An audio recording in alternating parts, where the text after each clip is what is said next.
Assalamualaikum dan salam sejahtera. Saya Don Idrus bersama korang kali ni nak review kereta untuk family guys. Okey, kepada korang abang-abang, akak-akak yang tengah plan nak cari 7-seater tapi brand lokal, inilah dia. Kita ada Pro 2 Arus full spec advance. Kita ada juga warna putih. Kalau korang tak minat warna gelap, kita ada warna cerah. Tinggal korang nak pilih warna je.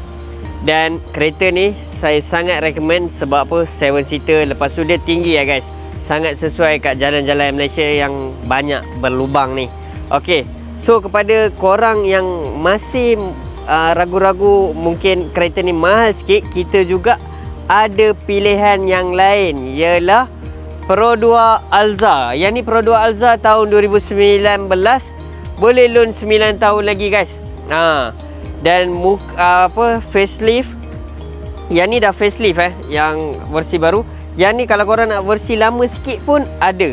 Dan kepada korang yang nak try loan, just sediakan dokumen. Kalau dokumen korang cun, kita try full loan. Tapi korang untuk standby, korang sediakan je 10% macam biasa. Sebab apa? Untuk Pro 2 dan Toyota biasanya bank akan minta 10%.